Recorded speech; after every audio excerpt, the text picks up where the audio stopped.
जमाने को दिखाएंगे, यीशु में है हमारी जीत।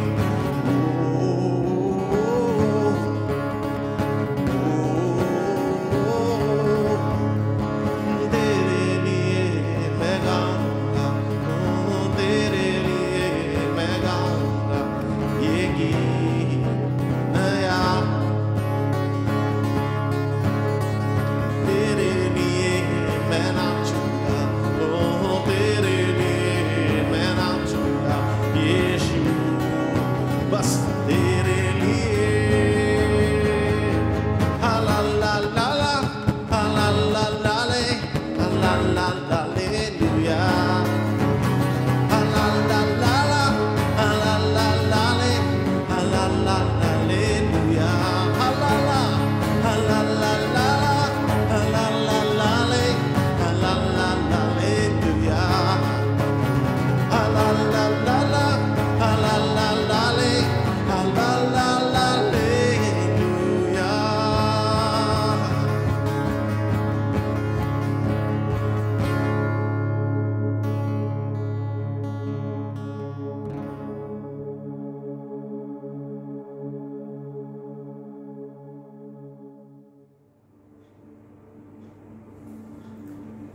गुड मॉर्निंग और नमस्कार हमारे सभी दर्शकों को जो इस सुबह हमारे संग इस माध्यम से जुड़ रहे हैं। आज विश्व भर में मातृ दिवस या मदर्स डे मनाया जा रहा है। तो हमारे सभी माताओं को, उन सभी पिताओं को जो अकेले अपने बच्चों का पोषण कर रहे हैं, और बाकी ऐसे लोगों को भी जो बच्चों की देखरेख करते हैं, बच्चों का पालन पोषण करते हैं, जैसे हमारे जो नर्सेस है, जो हमारे डॉक्टर्स है, जो हमारे टीचर्स है, जो हमारे बच्चों की देखरेख करने वाले हैं।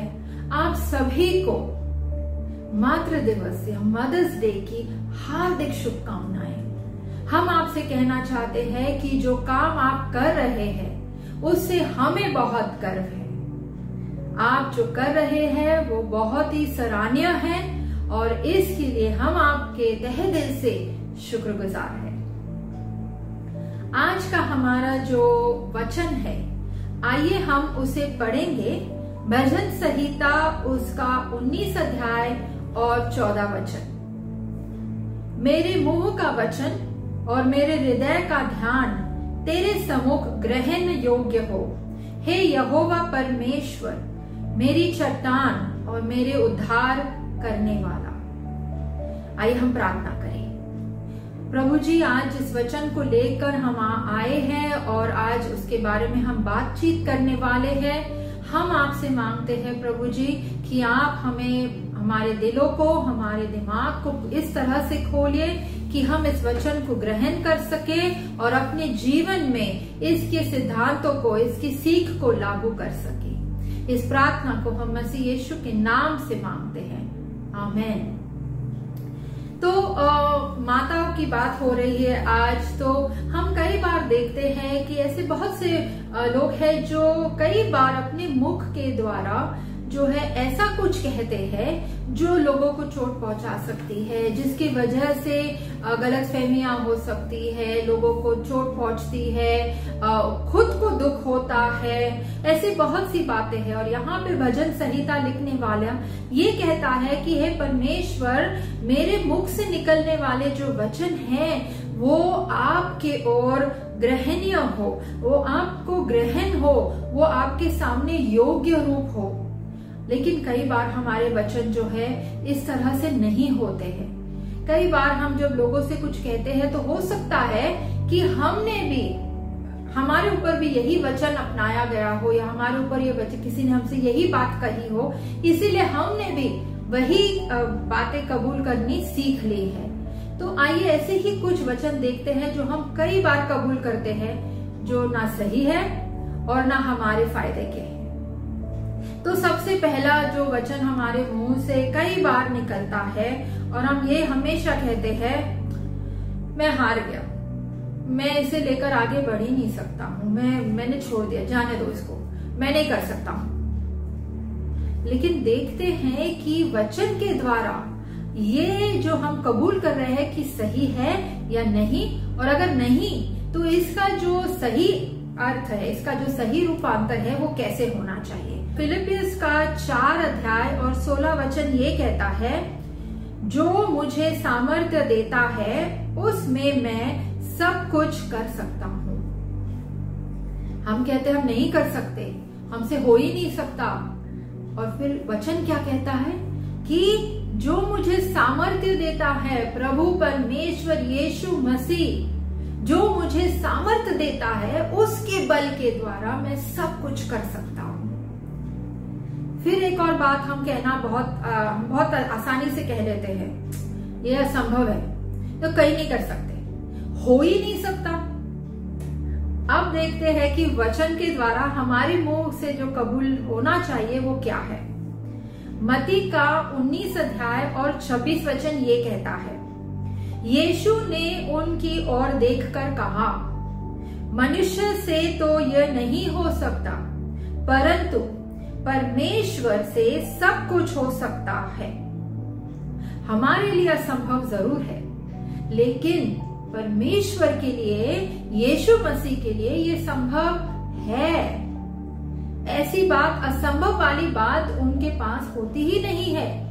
और अगर हम यीशु मसीह को मानते हैं और उनकी तरह जीना चाहते हैं तो असंभव वाली बात हो ही नहीं सकती।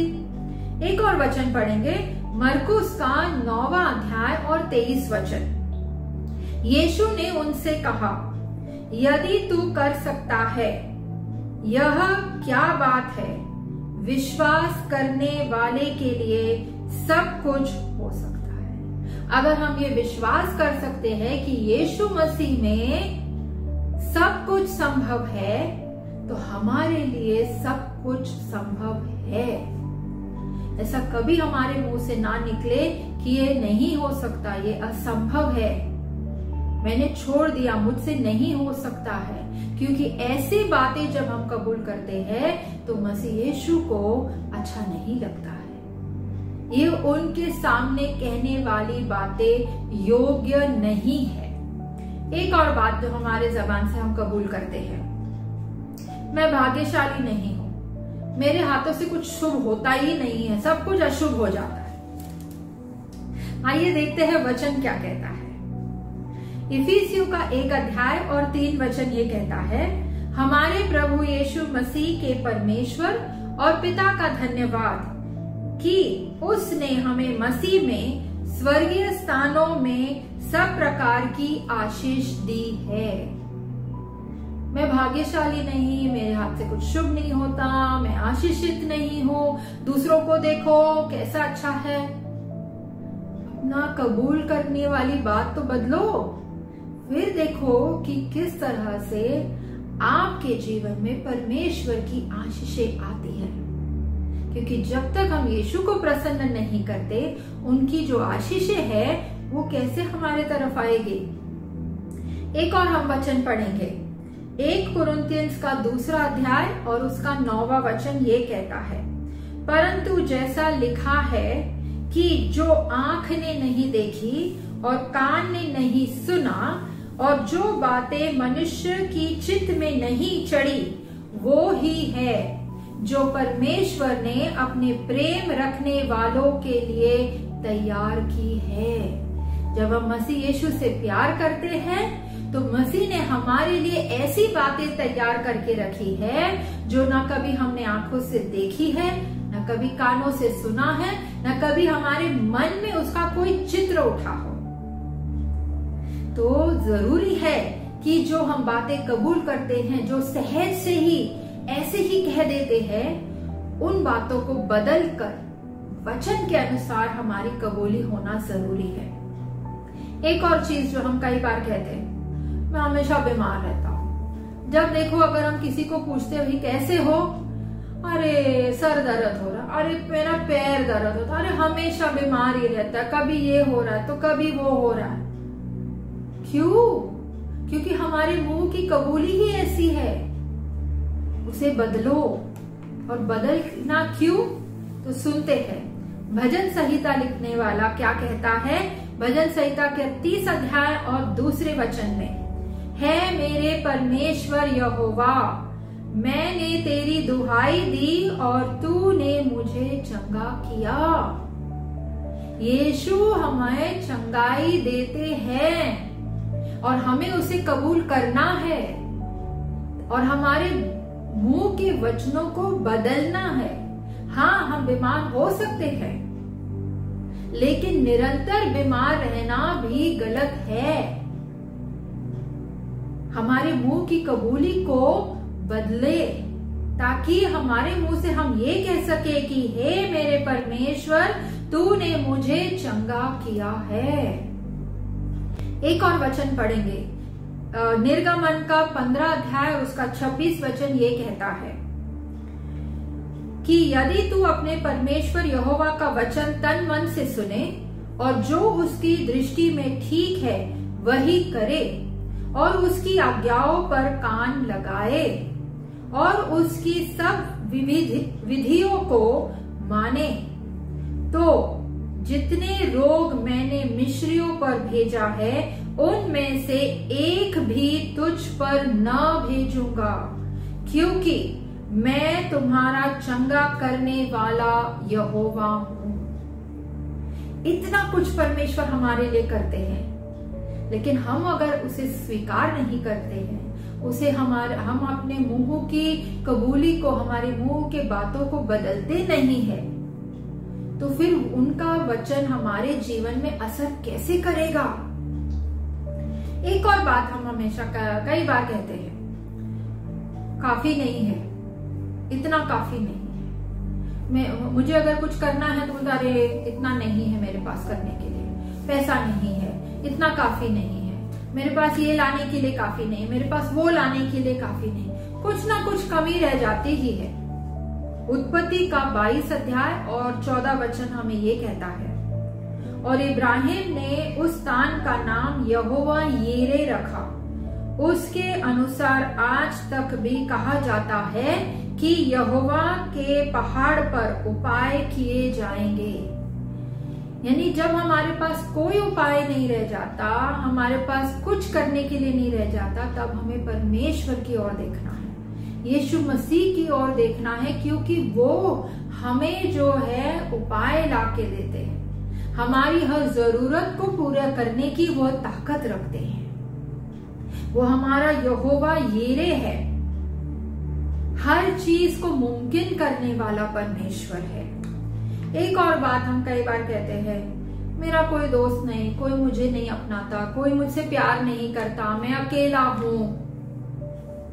अब सुनिए वचन क्या कहता है। यूहन्ना का 15 अध्याय और 15 वचन कहता है, अब से मैं तुम्हें दास न कहूंगा, क्योंकि दास नहीं जानता कि उसका स्वामी क्या करता है, परंतु मैंने तुम्हें मित्र कहा है, क्योंकि मैंने जो बातें अपने पिता से सुनी वह सब तुम्हें बता दी।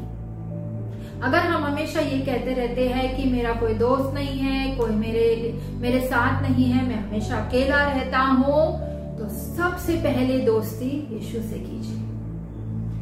आप चाहे कहीं भी जाए इस विश्व भर में, अगर आप यात्रा करने वालों में से लोग हैं और आपको लगता है कि मैं जब भी नए जगह जाता हूं तो मेरे पास दोस्त नहीं होते या नए रिश्ते बनाने पड़ते हैं, नए दोस्त बनाने पड़ते, बहुत मुश्किल होती है। लेकिन आपसे मैं ये कहूंगी, यीशु मसीह को अपने साथ लेकर जाइए, वो आपके सबसे घनिष्ठ मित्र है, और जहां वो रहेंगे बाकी के मित्र तो ऐसे ही आसानी से जुड़ जाते हैं। एक और बात देखेंगे, कई बार हम कहते हैं ये व्यसन से आदत ही नहीं छूटती, ये जो आदत लग गई है, कई बार गलत आदतें होती है और इसकी वजह से वो अभी छूट नहीं रही है, मैंने सब कुछ करके देख लिया।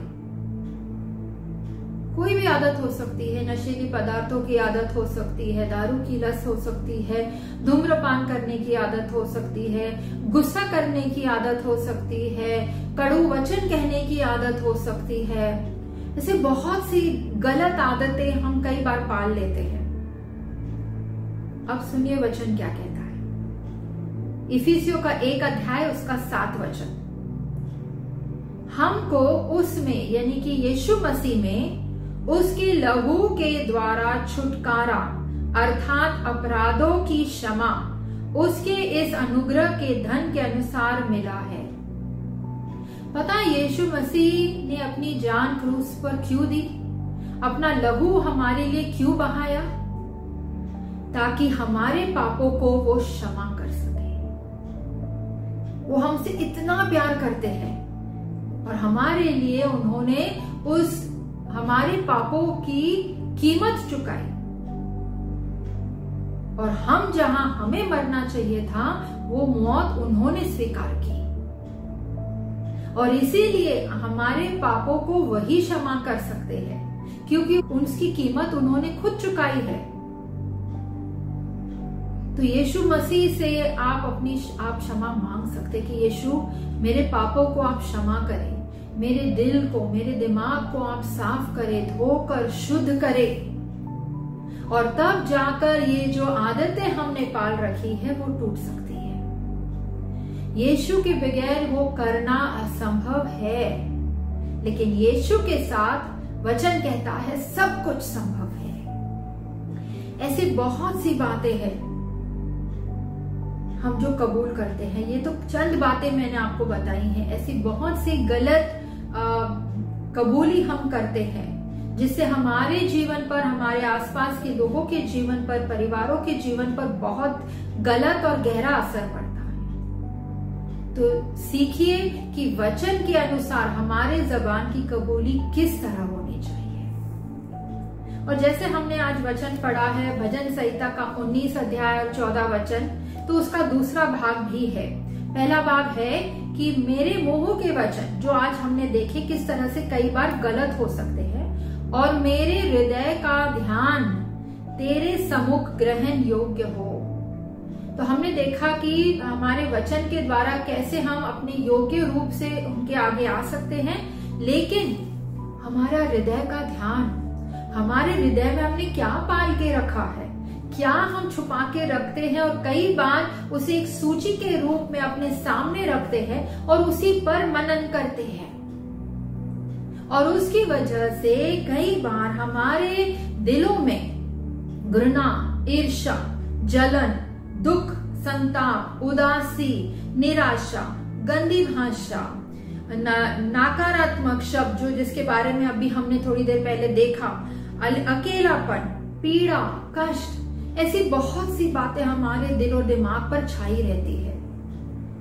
लेकिन ये जिस पर हम मनन कर रहे हैं वो यीशु को प्यारा नहीं है, वो यीशु के आगे लाने के योग्य नहीं है। परमेश्वर को ये देखकर बहुत तकलीफ होती है कि मेरे बच्चे अपने दिल में ये सब पाल के रख रहे हैं, लेकिन आपके दिलों में क्या होना जरूरी है। तो देखते हैं हम गलातियों का 5वां अध्याय उसका 22 और 23 वचन। पर आत्मा का फल प्रेम, आनंद, मेल, धीरज, कृपा, भलाई, विश्वास, नम्रता और संयम है। ऐसे ऐसे कामों के विरुद्ध में कोई भी व्यवस्था नहीं। तो हमारे दिलों में घृणा, ईर्ष्या, जलन, दुख, संताप, अकेलापन, गंदी भाषा, निराशा नहीं होनी है। क्या होना चाहिए? प्रेम होना चाहिए, आनंद होना चाहिए, मेल होना चाहिए, धीरज, कृपा, भलाई, विश्वास, नम्रता, संयम। ये जब हमारे दिल में होंगे, जब हम इन बातों पर मनन करेंगे, तब जाके परमेश्वर जो है हमसे प्रसन्न होंगे। तब जाके परमेश्वर हमें चंगाई देंगे, हमारे पापों को क्षमा करेंगे। इन बातों जो अगर हम हमेशा कहते हैं कि मुझसे ये बातें छूट नहीं रही है, तो परमेश्वर के वचन को पढ़िए और देखिए कि किस तरह से परमेश्वर का प्यार, उनका आनंद, उनका धीरज, उनका संयम, उनकी भलाई, उनकी विश्वास, उनकी नम्रता आपके जीवन में आएगी। और ये करने के लिए हम आपको कुछ वचन देने वाले जिसको आप अपने दिल और दिमाग में मनन कर सकते हैं। मनन करने का मतलब होता है उसे बार बार दोहराए। जब कोई गलत बात दिल में आती है या कोई गलत भावना दिल में आती है तो हमें परमेश्वर के वचन को लेकर उसे अपने दिमाग में बार बार दोहराना चाहिए, जिससे ना कि ईर्ष्या और घृणा या जलन या दुख या पीड़ा या नकारात्मक शब्द हो, परंतु हमारे जीवन में परमेश्वर का प्यार, उनकी शांति, उनका आनंद, उनका धीरज, उनकी नम्रता ये दिखाई दे। तो कुछ वचन हम आपको देंगे जो चाहेंगे कि आप इस पर ध्यान डालें। इब्रानी का 4 अध्याय और उसका 12 वचन ये कहता है कि परमेश्वर का वचन जीवित और प्रबल है और हर एक दुधारी तलवार से भी बहुत चोखा है और जीव और आत्मा को और गांठ गांठ और गूदे गूदे को अलग करके वार पर छेदता है और मन की भावनाओं और विचारों को जांचता है। तो जब हम परमेश्वर के वचन को लगातार पढ़ेंगे तब हमारे जीवन से जो ईर्ष्या है, जो घृणा है, जो उदासी है, जो निराशा है, गंदी भाषा, नकारात्मक बातें, पीड़ा, कष्ट, ये सब दूर हो जाएगा और उसके बदले में आएगा परमेश्वर के आत्मा के फल, जो प्यार है, संयम है, आनंद है, मेल है, धीरज है, कृपा है, दया है, भलाई, विश्वास है। एक और वचन हम देखेंगे, यहोशू का 1 अध्याय और 8वां वचन। व्यवस्था की यह पुस्तक तेरे चित्त से कभी ना उतरने पाए, इसी में दिन रात ध्यान दिया करना, इसलिए कि जो कुछ उसमें लिखा है उसके अनुसार करने की तू चौकसी रख, क्योंकि ऐसा ही करने से तेरा सब काम सफल होगा और तू प्रभावशाली होगा।